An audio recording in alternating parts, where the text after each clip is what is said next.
A paz do Senhor Jesus. Deus abençoe a minha vida, a sua vida, nossas vidas nesta noite maravilhosa. E vamos ler a palavra do Senhor Jesus hoje aqui no livro de Joel. Joel no capítulo 2, versículo de número 21, para nossa meditação. Amém? Versículo 21 de Joel 2 está escrito assim: Não temas, ó terra, regozija-te e alegra-te, porque o Senhor fez grandes coisas. Não temas, animais do campo, porque os pastos do deserto reverdecerão. Porque o arvoredo dará o seu fruto, a vide e a figueira darão a sua força.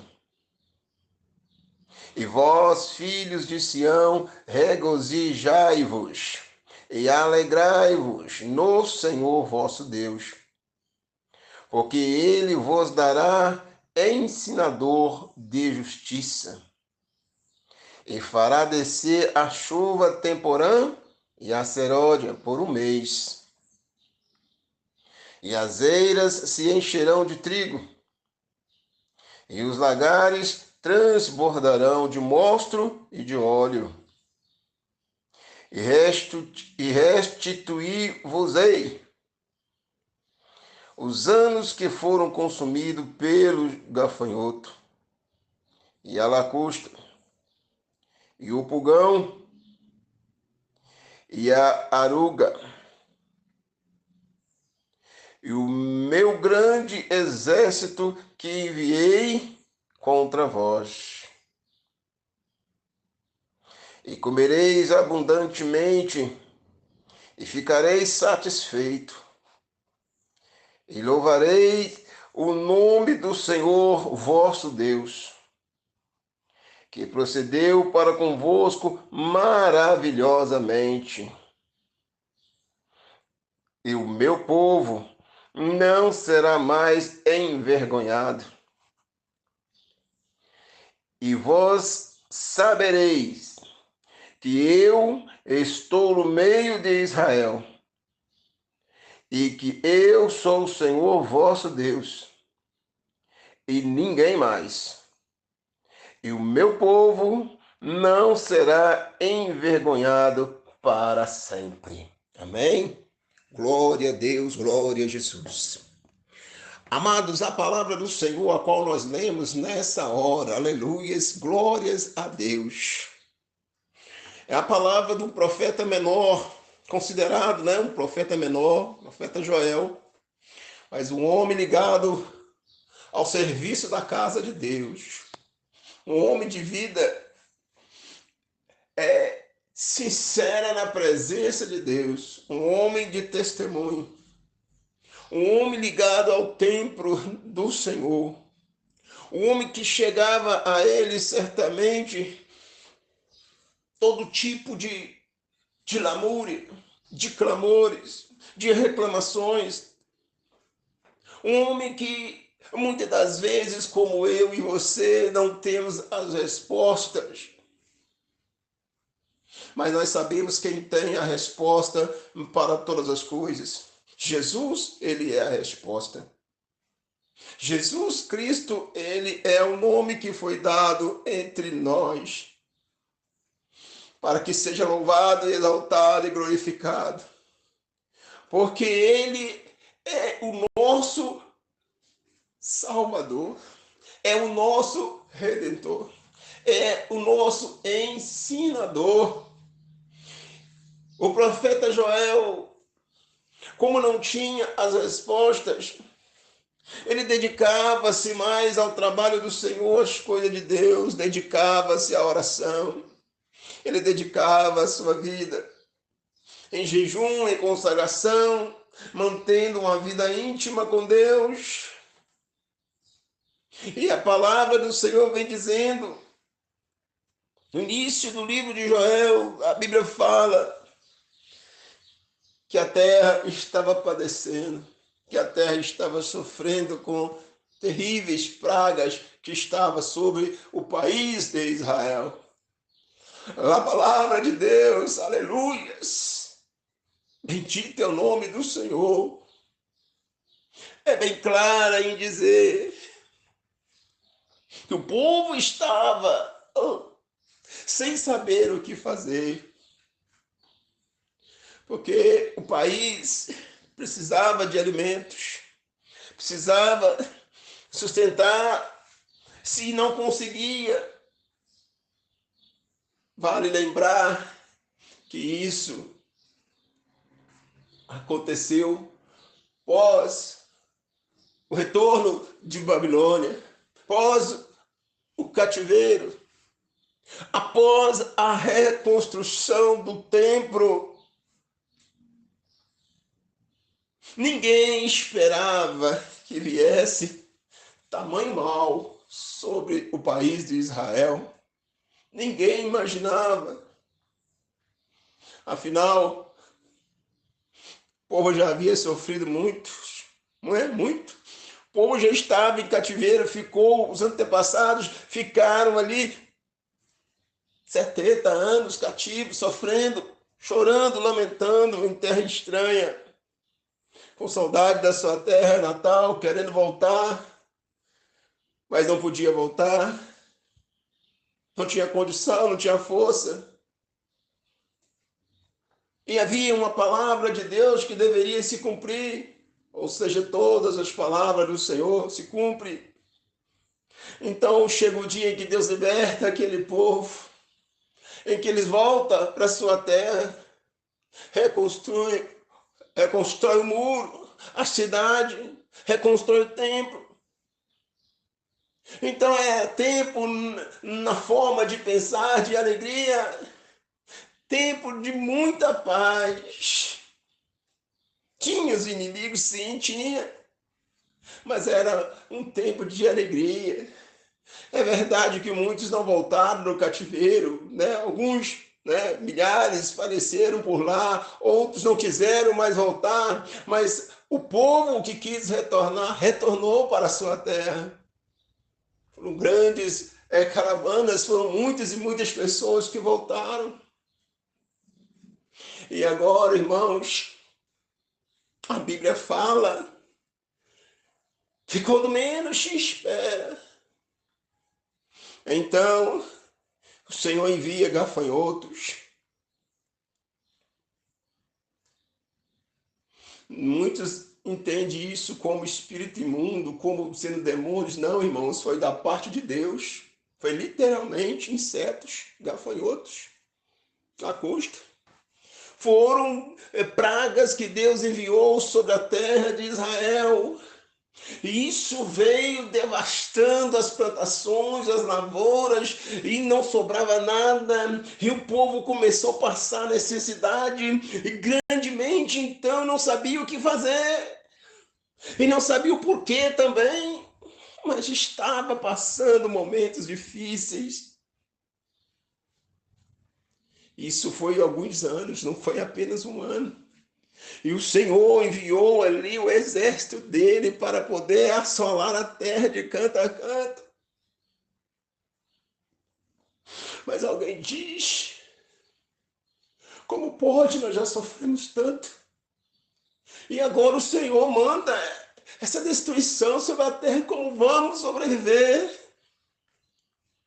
Então recorre-se ao templo, aos homens de Deus, para poder buscar orientação. E Joel, ele vai orientar o povo, os líderes, vai orientar o povo que busque ao Senhor com rogos, com sacos de cinzas, que eles busquem ao Senhor, que santifiquem as suas vidas, que se deem ao Senhor por completo, para que Deus tenha misericórdia da terra, do povo de Israel, para que Deus perdoe os seus pecados, os seus erros, as suas muitas transgressões, para que o Senhor repreenda aquele mal.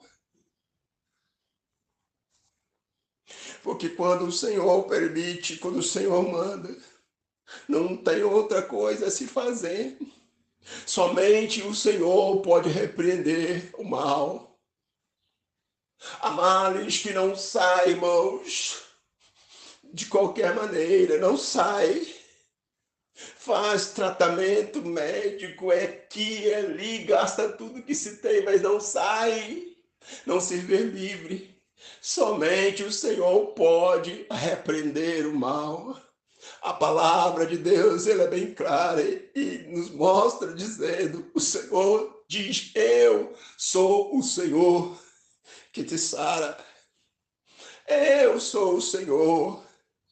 Deus, ele tem o controle da nossa vida por completo.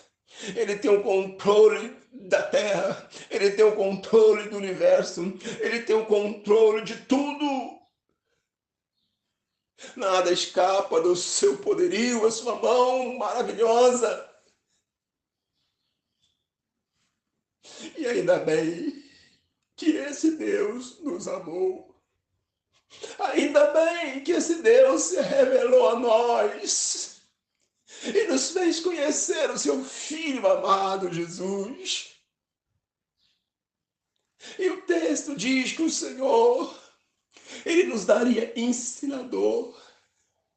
E Jesus veio trazendo o Evangelho, veio nos ensinando a vontade de Deus. Por que não ouvir as palavras do Senhor? Por que não nos entregarmos às coisas de Deus? Porque queremos reserva para nós, visto que não tem como viver sem Jesus.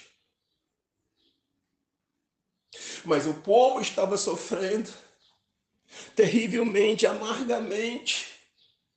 Mas Joel, ele orienta o povo a buscar a Deus.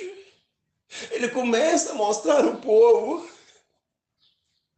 que grandes coisas o Senhor fez. Ele diz, o Senhor fez coisa grande, mas era difícil enxergar aquilo, irmãos.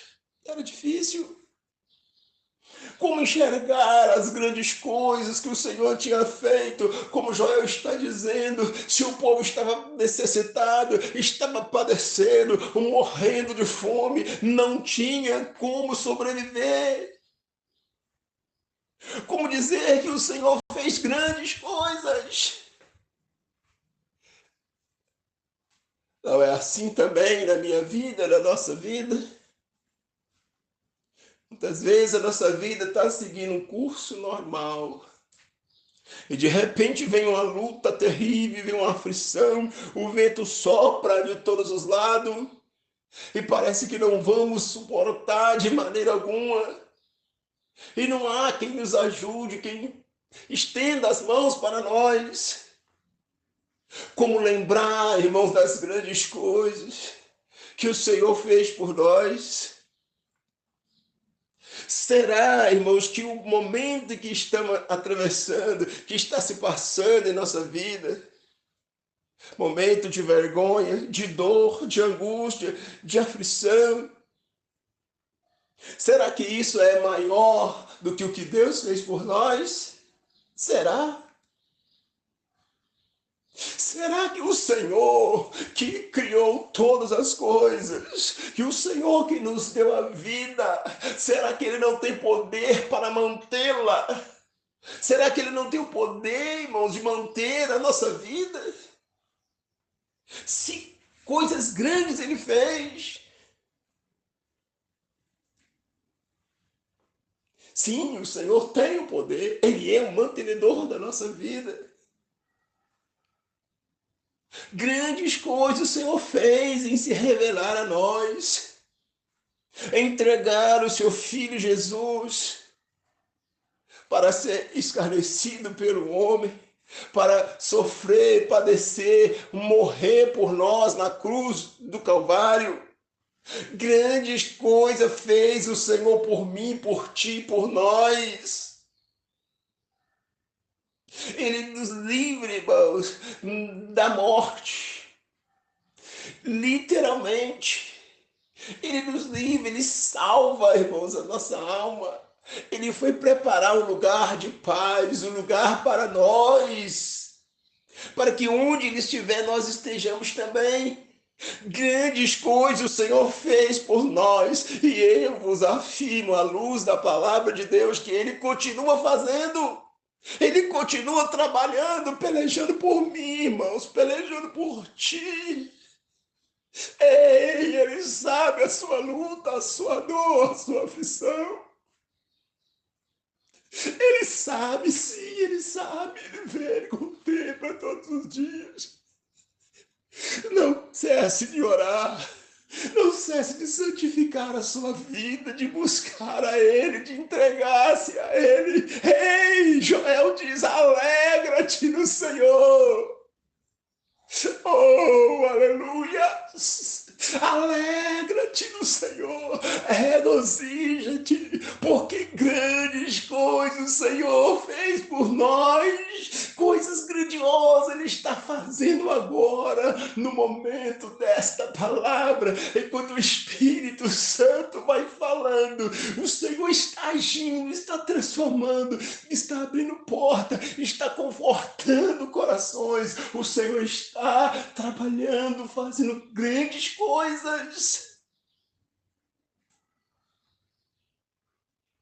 O que passamos em nossa vida é permissão de Deus para que seja provada a minha fé, a sua fé, a nossa fé tem que ser provada mais e que o ouro é no fogo, tem que ser provado, irmãos.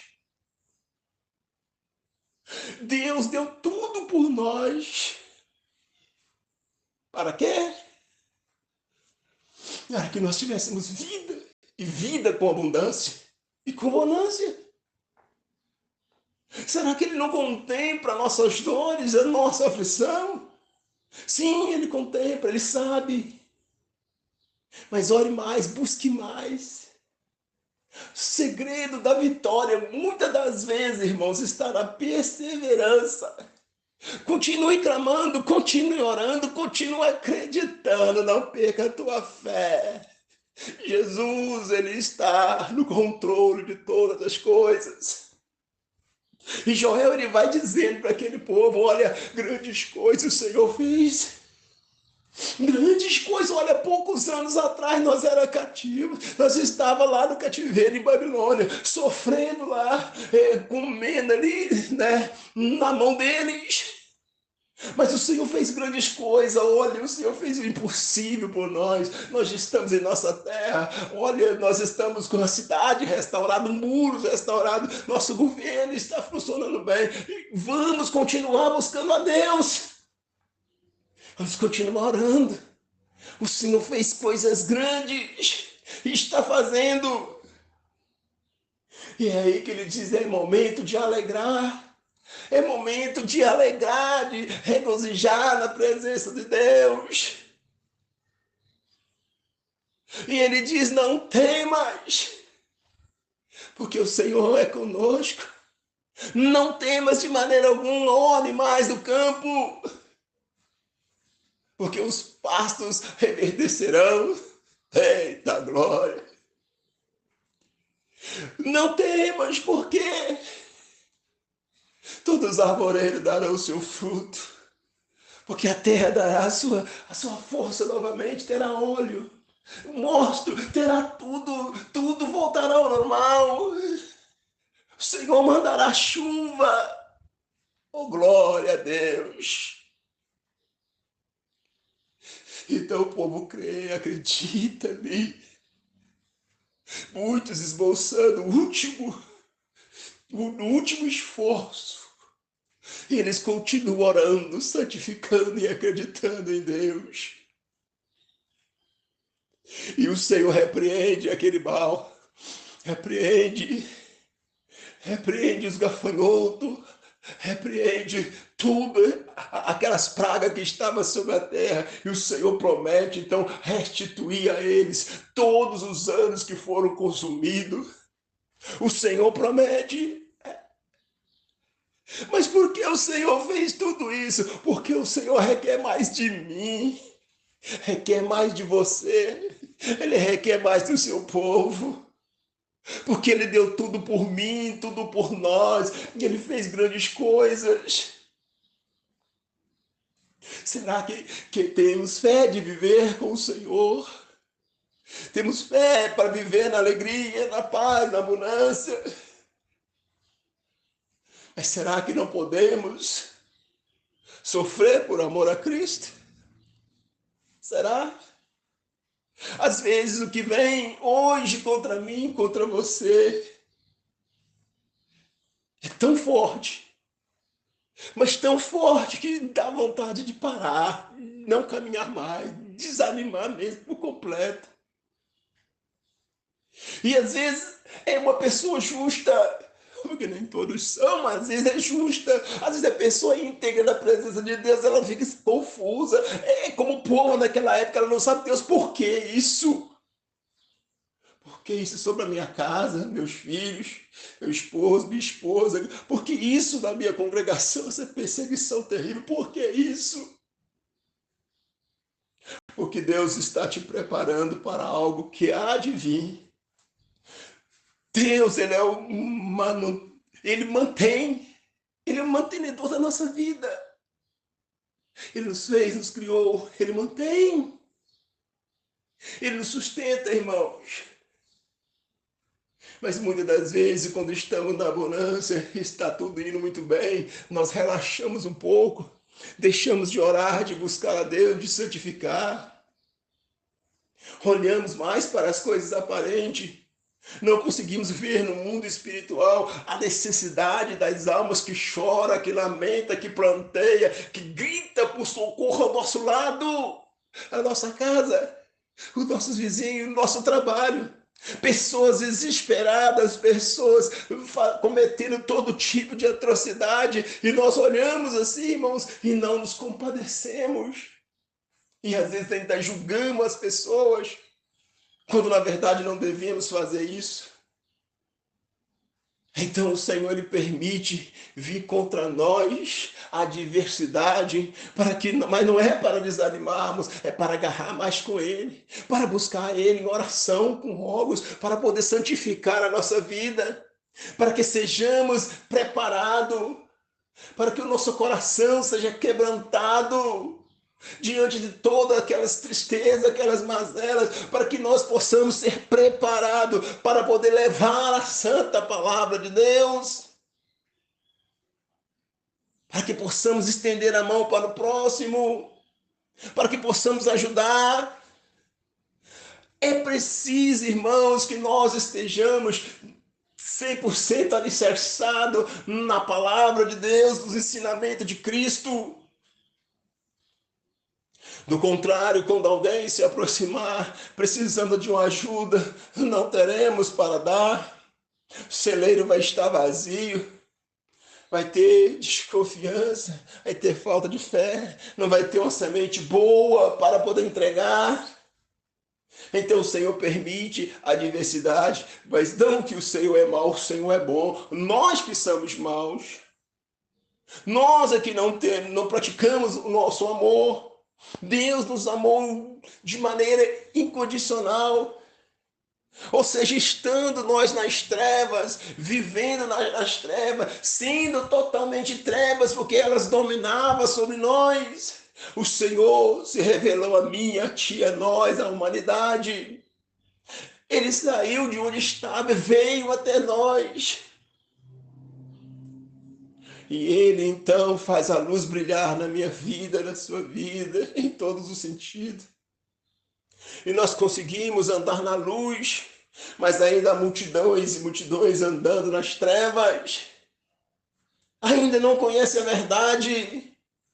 Vem, mas não consegue compreender, não consegue entender.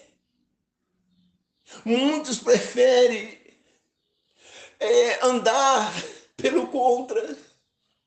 Ou seja, procurar erros ali e aqui e tal. É mais fácil fazer isso. Procurar um erro no pregador, na mensagem, para poder tentar de alguma forma desqualificar a palavra do Senhor que está sendo pregada. Porque não querem ser submissos a Deus. Porque não querem ouvir a palavra de Deus. Porque sabe que tem que mudar de vida. Porque sabe que a porta é estreita, não passa bagagem. porque sabe que é tudo para Deus ou nada, mas não quer abrir mão do seu conforto, dos seus deleites nessa terra, dos prazeres carnais e mundanos, para poder viver com Jesus eternamente. Mas eu e você que entregamos a nossa vida ao Senhor Jesus, estamos em linha de frente nessa guerra. A batalha é todos os dias e temos que estar preparados. Então, se o Senhor mandou hoje na minha vida, na nossa vida, mandou algo que nos entristece, algo que nos coloca em apuros, em momentos de angústia e de aflição, alegremos na presença de Deus, regozijemos e exaltemos, porque grandes coisas o Senhor tem feito por nós e ainda continua fazendo, e Ele fará ainda mais. Quanto mais nós buscarmos, mais entregarmos para o Senhor, mais o Senhor dará vitória. Por quê? Porque o Senhor quer salvar, o Senhor quer transformar a vida. Isso foi entregue a mim, a ti, a nós, para pregar o Evangelho, para viver uma vida íntegra na presença de Deus. Não é para ficar no comodismo, não é para arrumar desculpa. Ah, estou sem tempo para fazer isso, sem tempo de pregar a palavra, sem tempo de fazer a mensagem, estou sem tempo para ir à igreja, estou sem tempo para Deus. Mas o Senhor está vendo todas as coisas. O Senhor contempla todas as coisas. E a Bíblia fala que Ele dará a cada um de nós segundo as nossas obras. Então oremos, busquemos o Senhor cada vez mais. E alegremos no Senhor, porque Ele é a nossa força, é a nossa salvação. A vitória vem do Senhor, não tem outro meio.